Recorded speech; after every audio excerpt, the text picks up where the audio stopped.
Bonjour et bienvenue à toutes et à tous. Nous sommes ravis de vous retrouver sur ce webinaire qui a pour thématique Programme mobilité, la révolution mobile, les enjeux et les solutions.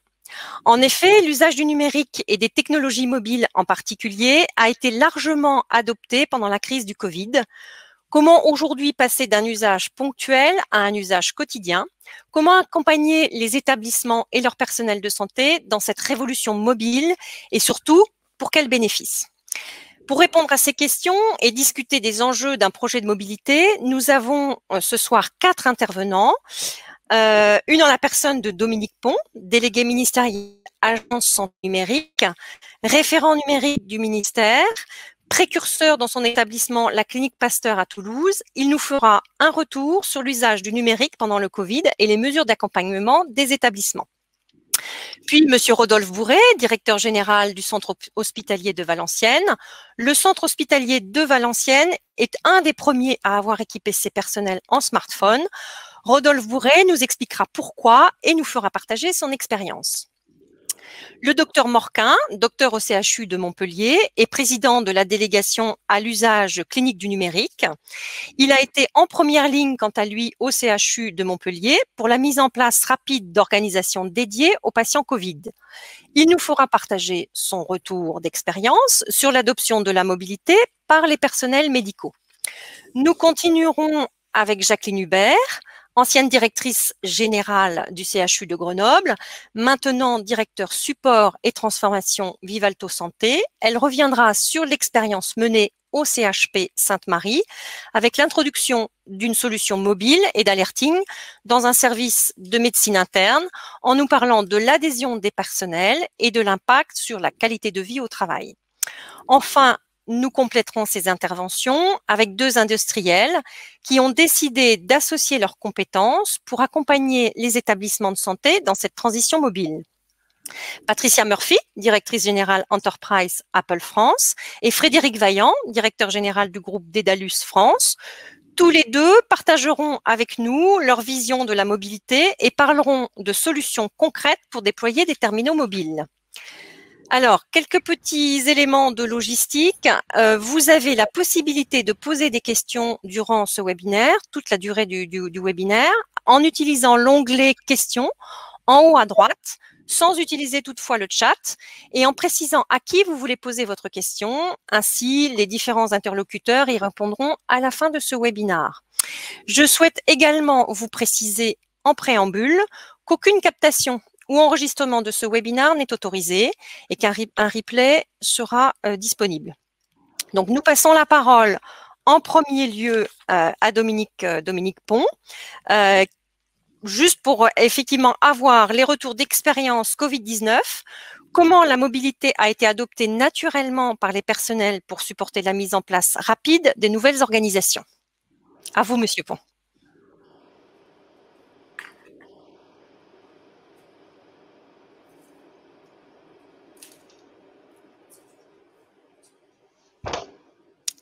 Je crois qu'il y a un petit problème son. Monsieur Pont? Vous m'entendez là? Oui, c'est bon. Ouais, allez-y, la parole est à vous.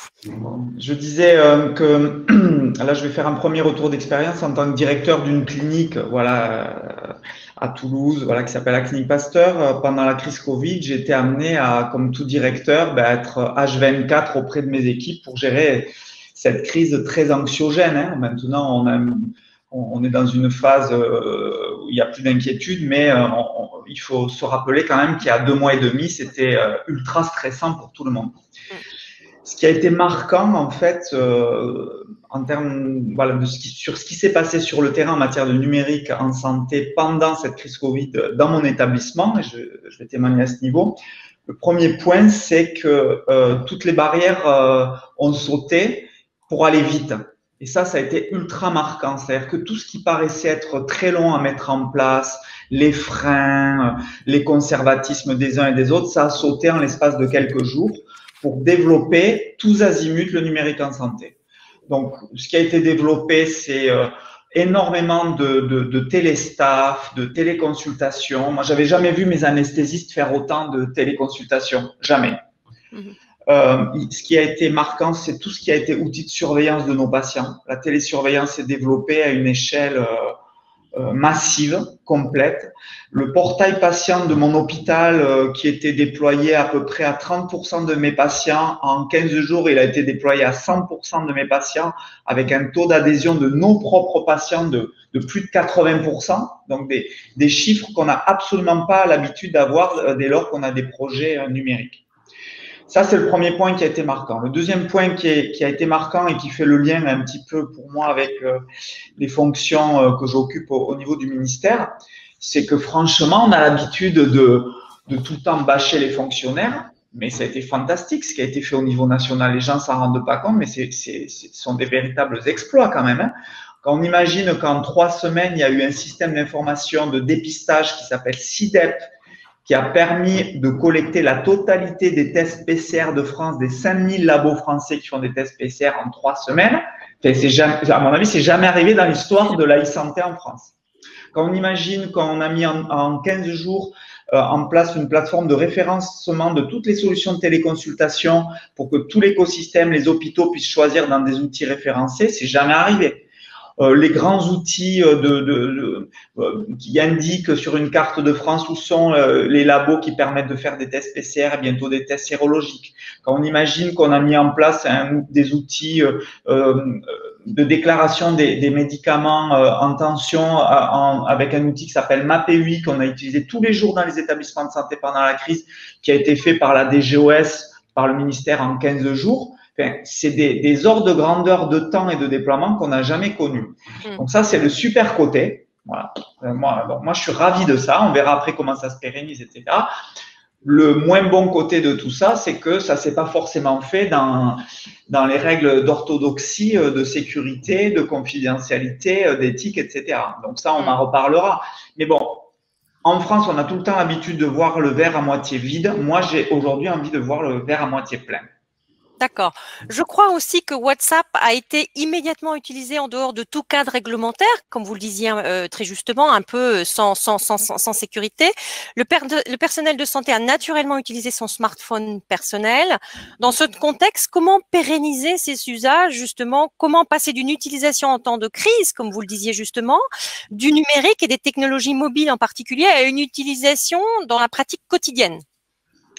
En fait, sur ce sujet du WhatsApp, comme plein de sujets qui sont apparus et qui ont défrayé la chronique autour du numérique en santé, en gros, on a entendu parler de quoi? Un petit peu de WhatsApp, un petit peu, beaucoup de Stop Covid et beaucoup du Health Data Hub qui est hébergé chez Microsoft Azure. Tout le reste est passé complètement dans le noir au niveau de la communication grand public. Ça, déjà, ça marque le fait qu'on n'est pas mature en France pour parler de façon adulte, sereine, objectivée, dépassionnée du numérique en santé, souverain, éthique, humaniste qu'on veut voir en France. Et donc, sur le sujet WhatsApp, pour moi, c'est un cas d'école de l'immaturité. Dans la doctrine technique du numérique en santé officielle, publiée par le ministère en début d'année, sur le sujet des téléconsultations, ce qui a toujours été écrit, toujours depuis le début, c'est qu'on souhaite que les échanges de données médicales se fassent via des canaux sécurisés avec des systèmes d'authentification forts, hébergés sur des serveurs, ce qu'on appelle HDS, c'est-à-dire agréés hébergeurs de données de santé.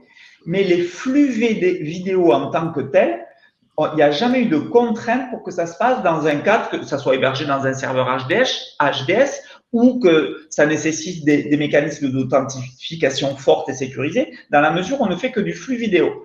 Et dans le manque d'acculturation, parce que ces sujets du numérique en santé, je râle énormément que ça soit pas des sujets grand public, ça devrait être des sujets grand public, ça crée des espèces de fantasmes autour de ça. Pour moi, il faut revenir sur la doctrine de base qui consiste à dire, dès lors que tu échanges des données médicales en France, que tu les héberges, qu'elles sont nominatives, c'est dans un serveur agréé, HDS, et ces outils de téléconsultation, d'échange de données, ils doivent respecter ce qu'on appelle le cadre d'interopérabilité, de sécurité régalien. Mais le flux vidéo, aujourd'hui, ne fait pas partie des flux qu'on demande à avoir absolument de façon cryptée ou sécurisée avec des mécanismes d'authentification. Il suffisait de répondre à ça. Ce qui s'est passé sur le terrain, c'est qu'en mobilité, tout le monde s'est mis à discuter de cas patients sur WhatsApp. Et là, effectivement, on est complètement en dehors des clous. Et ça, pour moi, il faut recadrer.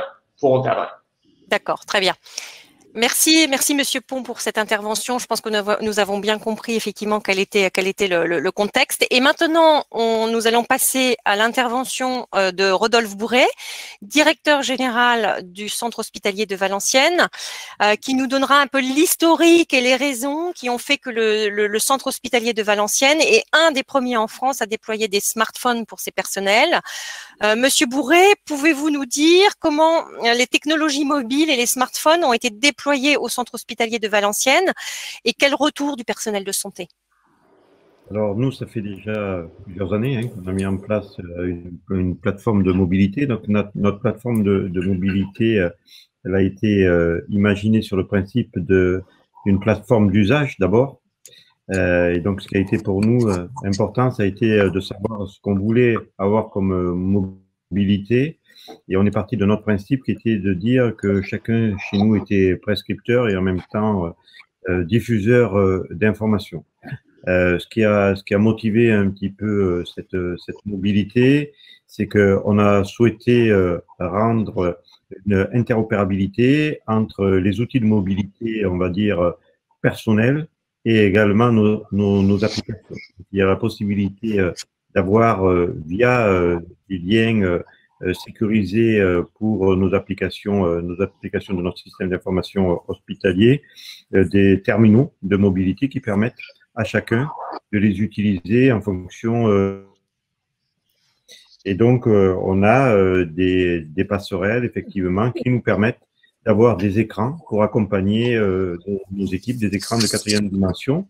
Et par exemple, on a déployé, actuellement, on a au niveau des pôles, déployé à peu près 600 smartphones qui ont été donnés aux médecins, aux directeurs, aux cadres, aux infirmiers, même aux brancardiers quand ils en avaient besoin pour déployer justement des applications qui sont utiles au quotidien. Alors, qu'est-ce que c'est qu'on a déployé? On a déployé bien évidemment ces smartphones avec des applets, des applications qui sont portées sur ces smartphones, donc des outils de dictée numérique, des outils de messagerie et d'agenda, des outils de diffusion documentaire, mais aussi des outils qui nous permettent d'avoir un certain nombre d'informations sur la prise en charge des patients. La valeur ajoutée, elle est importante au niveau des retours que nous avons sur l'ensemble de notre personnel. Elle est d'abord que chacun a un outil personnalisé à sa main qui sert effectivement au quotidien pour la simple téléphonie, mais qui va au-delà, qui permet à chacun de pouvoir retrouver sur un usage personnel des applications institutionnelles avec une véritable mobilité. Également, le fait d'avoir mis en place cette politique de smartphone, c'est vrai, c'est aussi une source de motivation pour le personnel qui voit qu'on leur donne des outils qui sont des outils modernes pour pouvoir faire leur travail. C'est aussi quelque chose qui est intéressant pour la grande mobilité, parce que là, on parle effectivement système d'information hospitalier, mais ces applications, elles sont aussi compatibles sur un système d'information territorial. Et donc, on peut, avec ces outils personnalisés, avoir un environnement qui se transporte de son hôpital à l'extérieur de son hôpital, dans d'autres lieux. Et ça permet d'avoir une connexion qui est une connexion, alors certains diraient peut-être trop de connexion, puisque on a une connexion avec 100% de temps éventuellement où on peut avoir la diffusion ou être soi-même producteur d'informations. Et puis, ça permet également d'avoir une grande agilité dans la prise de décision, puisqu'on a sur ces smartphones un ensemble d'informations qui permet rapidement de pouvoir prendre des décisions, et ce qui a été le cas notamment sur la crise, l'épidémie. Voilà. En somme, c'est ce que vous appelleriez les grands bénéfices médico-économiques de cela. Alors, les bénéfices médico-économiques, c'est pas l'outil qui les produit, c'est vraiment l'organisation et l'usage qu'on fait de ces outils. Le smartphone, par une organisation plus efficiente. Voilà, donc nous on a un modèle au niveau de Valenciennes qui est un modèle de gestion médicale autonome décentralisé, qui permet effectivement d'avoir un circuit de décision très court et qui est un circuit de décision proche de la proximité, avec des décisions qui sont médicales et mises en œuvre après par l'ensemble de l'établissement. Et donc c'est ça qui est intéressant. Et l'outil de smartphone, en fait, ne fait que accélérer un petit peu les relations entre les différents décideurs. Mais c'est pas parce qu'on a développé des smartphones qu'on a eu de meilleurs résultats, pas du tout. Quels ont été les freins et comment ont-ils été contournés à cette mise en place des mobiles? On n'a pas eu de frein, en fait, ça s'est fait relativement simplement. On a décidé que ça serait un usage et donc on a choisi un outil et on a pris l'outil qui nous paraissait avoir le plus de modernité, qui était le plus convivial et qui était un outil multimédia. Donc c'est vrai que le smartphone a cet avantage d'être multimédia. Il véhicule plusieurs flux de données. Il a une capacité qui permet d'être agréable et donc et surtout c'est un outil qui peut être et personnel et collectif en même temps. Et donc ça a beaucoup d'intérêt pour pouvoir être déployé de manière massive dans notre établissement. Donc voilà. Donc il n'y a pas de le bénéfice est un bénéfice qui a été important, mais surtout parce que on a une organisation qui permettait de le faire très rapidement. Donc on n'a pas eu de frein véritable, voilà. Ni interne ni externe. Non, aucun. D'accord. Donc nous allons passer la parole maintenant au docteur David Morquin pour le numérique, la mobilité, la gestion de la crise Covid également, l'expérience du CHU de Montpellier, la gestion des circuits spécifiques. Pouvez-vous nous dire, Monsieur Morquin, l'usage des téléphones personnels a-t-il été naturel au sein du CHU de Montpellier et pourquoi?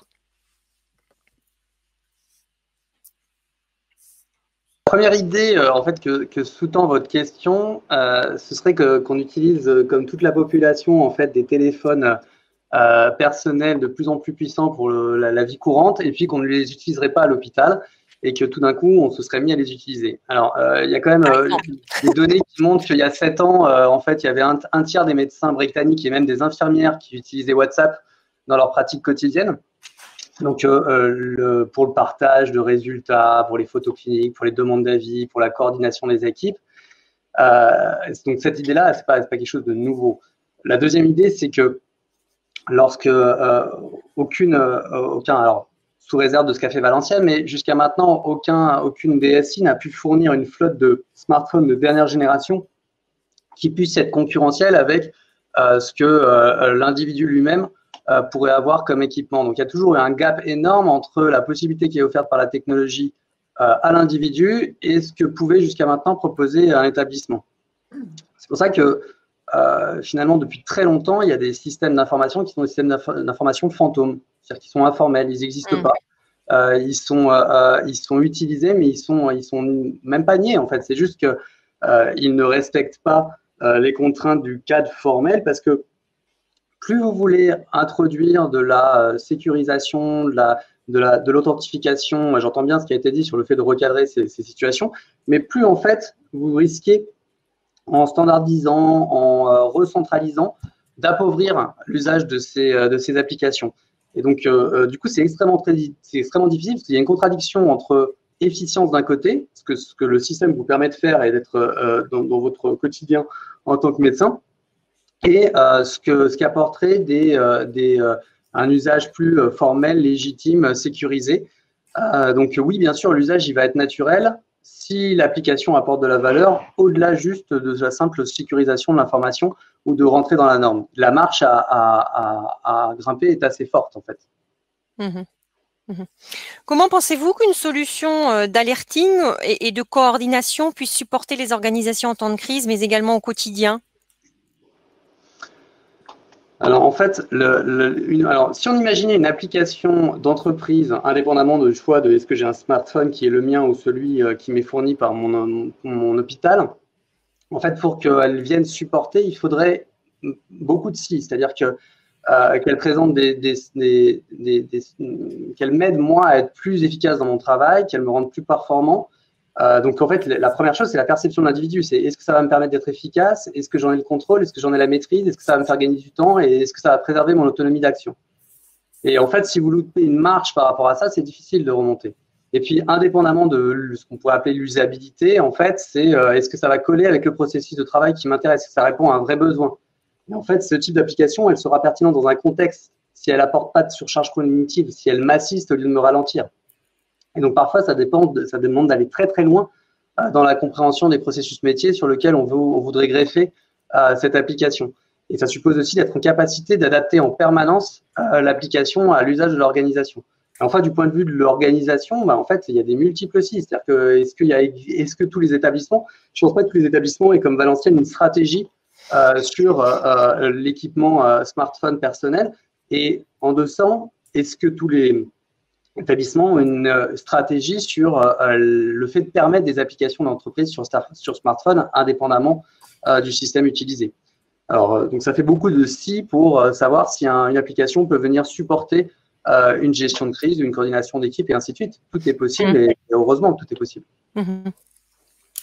Et donc, par rapport à l'expérience que vous en avez, est-ce que c'est quelque chose que vous souhaiteriez poursuivre et étendre l'expérience en fonction de, effectivement, de votre stratégie et de l'adaptabilité aux différents services? Alors oui, bien sûr. Oui, bien sûr, si en fait toutes les parties prenantes ont une bonne compréhension des enjeux et des étapes à franchir pour un usage. C'est-à-dire qu'en fait, c'est pas du plug and play, ce sera jamais des solutions qui seront distribuées à des utilisateurs qui vont tout d'un coup être ravis de les utiliser. Ça dépend, c'est vraiment la construction de l'usage, c'est extrêmement complexe et ça dépasse. C'est des projets qui sont très compliqués à gérer en établissement de santé. D'accord. Très bien, merci Monsieur Morquin. Nous allons passer la parole maintenant à Jacqueline Hubert, l'expérience du groupe Vivalto Santé. Madame Hubert, après cette première expérience, le groupe Vivalto prévoit-il d'étendre la solution à ses autres établissements? Puisque je crois aussi que vous avez cette première expérience.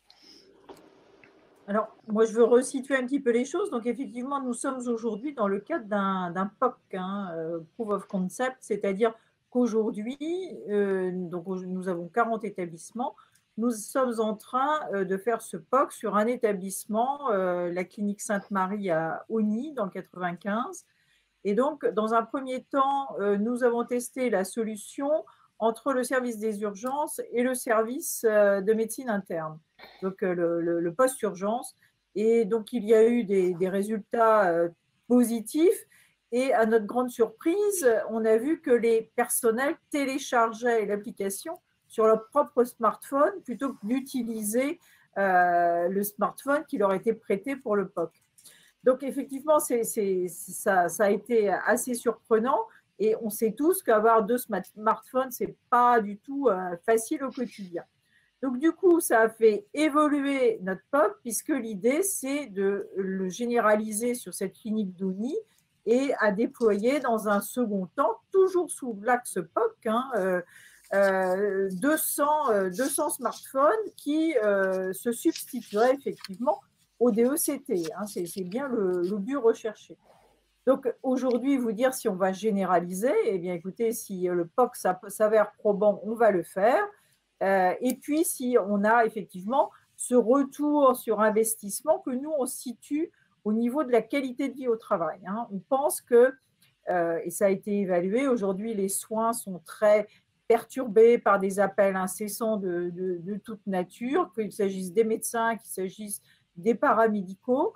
Et l'idée, donc, c'est d'utiliser la solution Quarness, citons-la, pour effectivement qui exerce une sélection des appels et qui évite et donc sécurise les soins et rend les soins plus confortables pour les médecins et pour les soignants.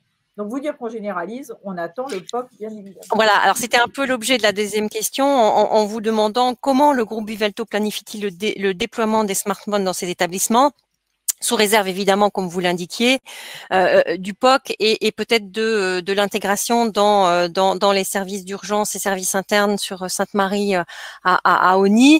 Voilà, en fait, l'idée, c'est de dire vous déploierez si vous avez effectivement un proof of concept compétition. Tout à fait. Donc, notre projet, si tout se passe bien, c'est effectivement de le déployer sur l'ensemble de nos établissements, des 40 établissements. Donc on a quand même, à quel horizon? Alors, écoutez, on s'est donné un horizon assez court. Hein. On se dit qu'on pourrait partir sur une année pour déployer ces smartphones, si tant est que, sous réserve tout à fait de la validation du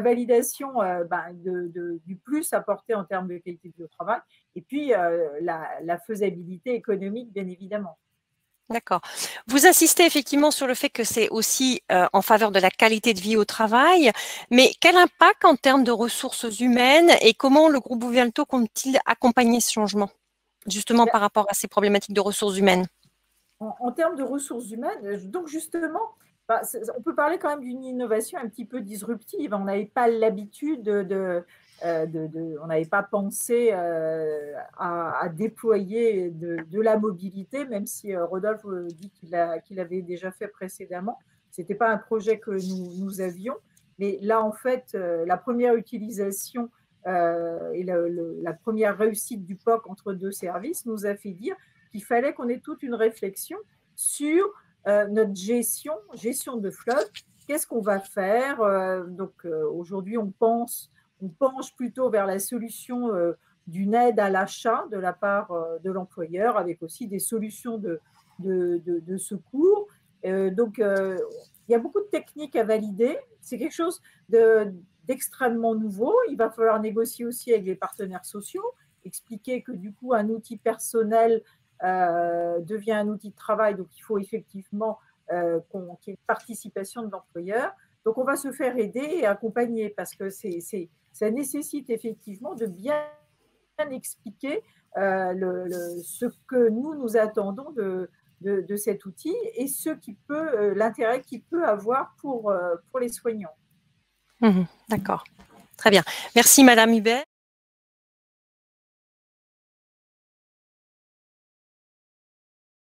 Je vais maintenant donner la parole à Frédéric Vaillant de la société Dedalus France. Dedalus est un leader effectivement en Europe et l'un des principaux acteurs mondiaux des systèmes d'information de santé clinique et administratifs, avec un large portefeuille de produits innovants pour les professionnels de santé et les établissements. Monsieur Vaillant, vous avez lancé une initiative mobilité qui répond aux grands enjeux des établissements de santé. Pouvez-vous nous en parler ? D'abord, je vais remercier tous les intervenants parce que c'est un vrai plaisir de pouvoir partager ce webinaire avec eux. Ce que je voudrais dire, c'est que ça fait partie d'une de nos réflexions majeures. En fait, depuis quelque temps, parce qu'on a une base installée qui est assez énorme, la discussion tourne autour du poste client, le poste utilisateur. Quel est le bon poste utilisateur et qu'est-ce qu'on doit envoyer sur ce poste utilisateur? En fait, dans notre réflexion, l'image que vous voyez, From Data to People, ça reflète vraiment, je pense, aujourd'hui la tendance, c'est-à-dire que les utilisateurs ont des écrans beaucoup trop surchargés, des écrans de PC, de Mac, etc., qui sont bien trop surchargés et il faut alléger et envoyer plutôt les informations dans un mode dit push pour transmettre l'information utile au bon moment à l'utilisateur. Donc, on a repensé complètement notre approche et donc, dans le cadre des SIH, l'intégration des terminaux mobiles était une évidence. Donc, il fallait absolument pouvoir lancer cette initiative pour répondre, je dirais, aux vrais enjeux du moment. Donc, je veux bien qu'on ait la slide d'après, s'il vous plaît. Et donc, dans le cadre de cette initiative, il fallait donc imaginer comment transporter les informations importantes vers la solution mobile. Et donc, il a fallu donc retravailler complètement notre interface et puis retravailler un peu notre approche. Donc, on a bâti cette initiative avec des déploiements de pilotes basés sur notre première solution de transmission d'alerte et de messagerie sécurisée à l'intérieur de cliniques et de centres hospitaliers qui s'appelle Quarness. Et donc aujourd'hui, on est en train d'imaginer comment avoir un portail mobile, totalement mobile, et pouvoir envoyer le maximum d'informations, mais les informations pertinentes.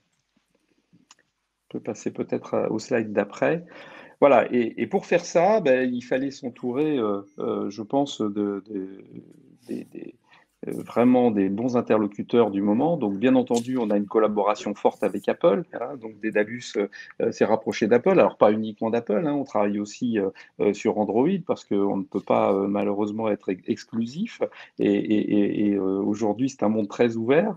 Donc, il fallait bâtir avec les constructeurs de terminaux mobiles, mais également trouver les bons partenaires. Donc, on en a choisi plusieurs, dont un particulier qui a une grande souplesse qui s'appelle Disconnect, avec qui on a fait le premier POC aujourd'hui chez Vivalto et qui, j'espère, donnera satisfaction et permettra de déployer sur l'ensemble, je dirais, des cliniques de Vivalto, qui sera une véritable, ce qui démontrera que c'est une véritable stratégie à long terme, parce que bien entendu, aujourd'hui, si le terminal mobile devient, je dirais, l'interface de l'utilisateur avec un push de toutes les solutions et toutes les informations dont il a besoin, il faudra peut-être passer à l'uniformisation je dirais, du terminal. Et donc, il faut avoir une réflexion globale. Pourquoi pas aller jusqu'au remplacement de tout le parc DECT? C'est la réflexion que nous avons aussi avec Vivalto, mais on l'aura aussi avec le CHU de Montpellier et d'autres, bien entendu, pour approcher, je dirais, une réflexion qui ne sera pas uniquement technique, technologique et utilisateur, mais également financière. Parce que, bien entendu, l'objectif est de faire beaucoup plus en essayant d'avoir une bonne maîtrise des coûts. D'accord, d'accord. Et à partir de quand les établissements pourront-ils bénéficier de ce programme d'accompagnement? Bien, dès maintenant, c'est déjà prêt. C'est déjà prêt, en fait. Hein. On a commencé avec Vivalto, on a fait un POC aussi en test à Montpellier, et c'est tout à fait prêt pour être déployé. Et Dedalus va-t-il distribuer des smartphones? Alors là, non, c'est pas notre métier. C'est pour ça que je faisais référence à ce partenariat avec Disconnect, et avec d'autres également. Mais c'est vraiment pas le métier de Dedalus. On accompagnera, mais on souhaite avoir le bon industriel et le bon professionnel pour faire ce genre d'approche. Et est-ce qu'il faut être client Dedalus pour bénéficier de ce programme? Non, absolument pas. On a aujourd'hui une véritable stratégie autour de HL7 Fire, autour de l'intégration, et notre stratégie a un nom qui s'appelle D4. C'est-à-dire que l'objectif est de pouvoir interconnecter tout ce qui se fait sur le marché. On veut être le plus ouvert possible et aujourd'hui être compatible avec ce que fera, je dirais, l'espace numérique de santé et pouvoir connecter toutes les solutions qui viendront de l'espace numérique de santé, bien entendu. D'accord. Donc, à quel horizon un poste de travail mobile Dedalus? Écoutez, j'aurais tendance à dire dès maintenant, mais on fera les premières, je pense, grandes démonstrations à partir de Santexpo 2020. Et là, on vous invite à venir voir sur notre stand de tout ce qui sera disponible et montrable. D'accord, d'accord. Merci, merci Frédéric. Donc, au vu des interventions, il apparaît qu'effectivement, les bénéfices de la mobilité, son adoption pour le personnel de santé, l'impact en termes d'efficience et sur la qualité de vie du travail ne sont plus à démontrer. Il reste maintenant au pouvoir public, aux établissements et aux industriels à mettre en place l'écosystème qui fera entrer les établissements dans cette révolution mobile. Alors, il y a, comme on a promis de le faire en début du webinaire, Il y a quelques questions et notamment, je voudrais commencer par les questions sur le chat ou sur les questions. Il y en a une qui concerne les applications développées. Sont-elles des applications certifiées? Sont-elles des applications standards disponibles sur les stores? Sont-elles issues de partenariats avec des startups? Sur quel modèle? Ou développées en interne? Quelles compétences et ressources en interne? Et ça, c'est pour Dédalus. Non, Vivalto, excusez-moi, Vivalto. Non, Dédalus. Dédalus, alors, Dédalus. Oui, je pense que je vais répondre à celle-ci. Alors, en fait, on a vraiment de tout. On peut avoir également de la web app, mais on a des applications certifiées et disponibles sur l'App Store. Par exemple, Quarness, notre application est tout à fait disponible et elle est certifiée iOS, mais également Android. Alors, une question cette fois-ci pour Vivalto. POC Vivalto via des smartphones et réseau 4G ou réseau Wi-Fi de l'établissement? Point d'interrogation. Prioritairement, on utilise le Wi-Fi, mais on peut aussi l'utiliser en 4G. D'accord. Alors, là, quelle implication des industriels pour accompagner la transformation des éditeurs ex-Dédalus vers les solutions mobiles toujours pas disponibles dans les établissements? Point d'interrogation. Ouais, je reconnais bien la question de Didier Cauchois, que je salue. Oui, parce qu'on a abordé ce sujet déjà il y a quelque temps avec M. Cauchois et il a tout à fait raison. Donc, je pense qu'on a fait notre transformation. Maintenant, on est prêt et on a imaginé donc bien plus que Quarness, hein, donc d'avoir, comme je vous le disais, d'avoir un portail mobile qui permettra d'accéder à un ensemble de cas d'usage que l'on va poser sur le store. Et j'espère à plus tard sur l'espace numérique de santé, avec toutes les certifications qui iront avec, de façon à ce qu'elles puissent être compatibles. Mais la transformation, en tout cas, de nos applications qu'on appelle legacy, historiques, sont en cours et on pourra en rediscuter, M. Cauchois, tout à loisir. Alors, il y a une question également pour le centre hospitalier de Valenciennes et pour Rodolphe Bourret. Avec 600 smartphones, le déploiement s'est fait en une fois ou réparti dans le temps? Il s'est fait réparti dans le temps, mais il aurait pu se faire en une fois. Donc, en fait, tout dépend des moyens qu'on met pour déployer l'outil. Donc là, en fait, la décision, nous, on a un système de gestion polaire. Donc, ce sont les pôles qui ont décidé à leur rythme de déployer l'outil.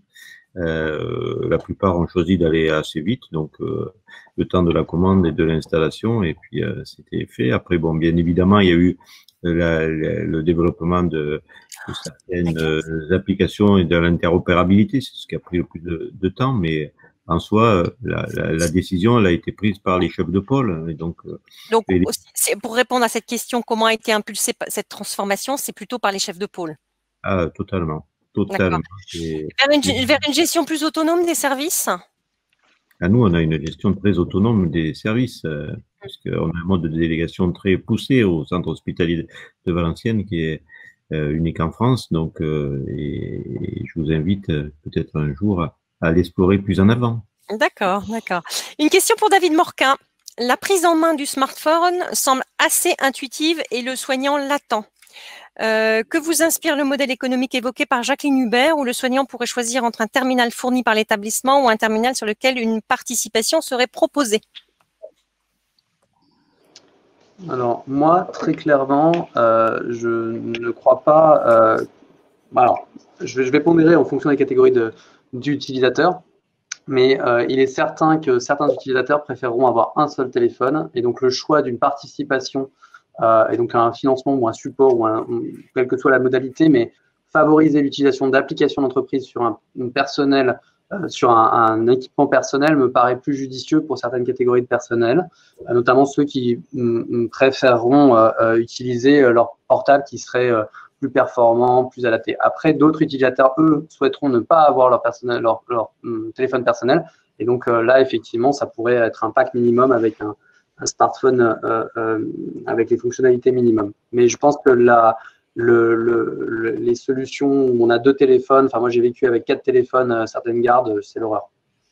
Si vous avez des systèmes de routage compliqués, si vous avez des systèmes donc, effectivement, un seul téléphone, un mode de financement, une participation. Après celle-là.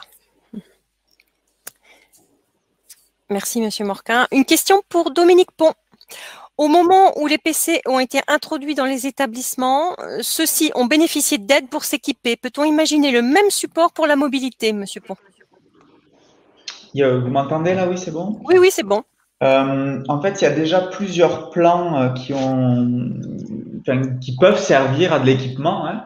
Dans les plans hôpitaux numériques, rien n'interdit dans le cas du développement d'un outil numérique d'acheter du matériel, y compris de la mobilité. Dans le plan open, rien n'empêche de le faire.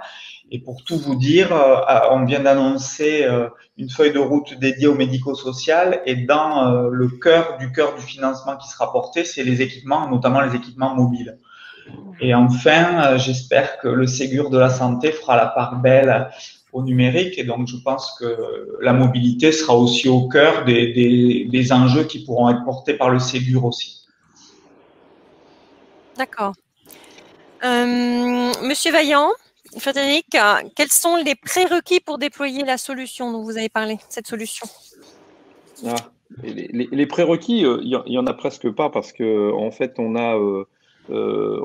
a trouvé avec nos partenaires le moyen dans un POC de prêter du matériel parce que c'est la bonne solution pour initialiser les choses et lancer le travail.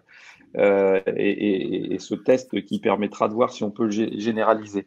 Ensuite, c'est une étude technico-financière. Je sais que justement, nous discutons avec Jacqueline Hubert et donc l'équipe Vivalto pour voir quel sera le bon amortissement, le bon plan technico-financier qui permettra justement d'équiper en flotte de portables mais avec une grande souplesse pour reprendre un petit peu la question de David Morquin, c'est-à-dire que maintenant les gens veulent pouvoir faire comme ils veulent, donc il faut trouver une grande souplesse, c'est-à-dire faire du biode, du SIOD, enfin tout un tas de noms compliqués que je gère pas forcément bien, mais en tout cas pour pouvoir essayer soit on apporte son matériel parce qu'on estime qu'on veut avoir qu'un seul téléphone portable, ça c'est une grande majorité des médecins je pense, parce qu'ils n'ont pas envie de se casser la tête en avoir 15. Par contre, effectivement, peut-être que le personnel soignant en règle générale se dit que c'est l'outil professionnel, il faut pas forcément tout mélanger. Donc il faut pouvoir faire quelque chose à la carte et ça c'est la bonne solution, c'est-à-dire si on arrive à trouver un mode à la carte qui permettra de bien toucher l'ensemble je dirais des interlocuteurs, ça sera le bon prérequis.